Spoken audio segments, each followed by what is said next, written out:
I'm Joey.T.Cartoon.P and Merry Christmas on the Cartoon Palooza.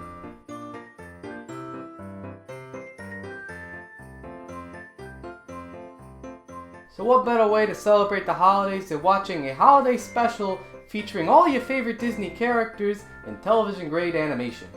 The House of Mouse was a show I always remembered working better in concept. What was the idea behind it? Now imagine if all the Disney cartoons got together to watch old and new Disney shorts in a hotel ran by Mickey Mouse. I know, pretty cool on paper. However, because this was a television series with your expected budget, you weren't gonna get a theatrical quality. A lot of fans have expected this, and even myself didn't mind it that much. Just the idea of seeing all these characters hanging out in a Who Framed Roger Rabbit type of setting was enough to get people excited.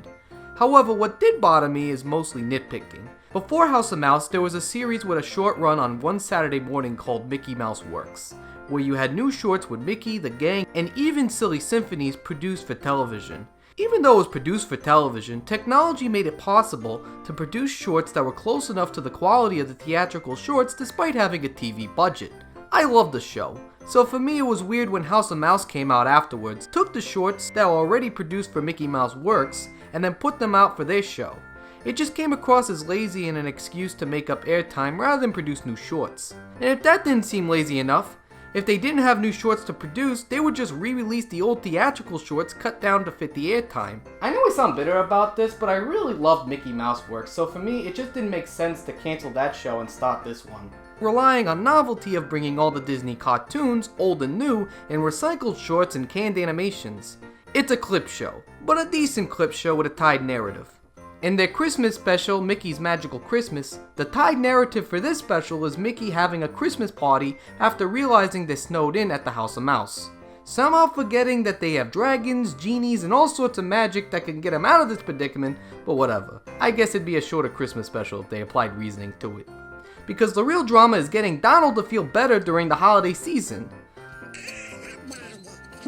What's wrong, Donald? Once again, he just doesn't have the Christmas spirit. I know this is a Christmas special and we're all about cheering up people during the holidays, but let's be real for a second. If you were Donald Duck, the guy who plays second fiddle to Mickey all day long, don't you think you'd be down in the dumps? By this point, I'm surprised he hasn't worked out a scheme to destroy him once and for all, but then again, shorter Christmas special, so let's start with our tied shorts. Our first short is a Mickey Mouse Works short featuring Donald and the nephews. Donald smashes into the nephew's prized snowman and exacts revenge on him through Ice Age gags. And you're Donald Duck, so how does this joke work? It's a neat short that you realize could have been avoided if, I don't know, Donald apologized to his nephews for destroying their snowman, but this is Donald Duck. He's not known for making sense. Did singing bad help your Christmas spirit? Mickey, what were you going with this? Cheering up Donald with a short where he gets beaten and bludgeoned by cartoony carnage? I hate to see you cheer up Clarabelle Cow, probably show her cousins entering a slaughterhouse. Between shorts you have segments with the other movie characters interacting in interview style. It's cute, but somehow seems like obvious filler, like seeing the Mad Hatter make a poem about being grateful for his hat. The one thing I'm thankful for most is my hat. All hat, in fact, if you can believe that. Hats that are tall and hats that are small. Hats that are totally off of the wall. Whoa! Guys, did you catch that? The Mad Hatter really loves hats. I mean, I don't know how much you can comprehend this. This is amazing to the life, the world, and everything we know about it. Not filler. Completely not filler. This is significant. The Mad Hatter from Alice in Wonderland really loves hats. I mean, who knew? What do I wish for Christmas, Mickey? I wish that everyone will find their inner beauty. Except for me for some reason. I'm somehow a beast again because of brand recognition. If there was milk and cookies there waiting for me, I'd be flying all over the place myself. Well, I'm glad they made that reference only your grandparents and great-great-grandparents would get. The next short is an older theatrical short featuring Mickey and Pluto tolerating Chip and Dale's antics. Maybe it's the old cynic in me, but has it ever occurred to anybody that maybe Chip and Dale are just jerks messing up the lives of Mickey, Pluto, and Donald Duck? Or how about the fact that Mickey is also a rodent but just so happens to be 10 times taller than Chip and Dale, so what is he, like a kaiju or something? The final two shorts are almost like the yin and yang of Disney Christmas shorts. The first is Mickey's Nutcracker Suite, and the second is the original Mickey's Christmas Carol. Watching these two shorts one after another is like night and day. On one hand, they're both adaptations of well-known Christmas stories. However, when Mickey's Christmas Carol is one that gets watched all year round, nobody remembers the Nutcracker Suite. You technically have music from the ballet adapted into the psychedelic imagery of Fantasia. Almost 60 years later, the music is being used in a weird short that tries to be like Looney Tunes, with a self-aware narrator voiced by John Cleese, and the animation that tries to be wacky, over the top, being restricted because it's made for television.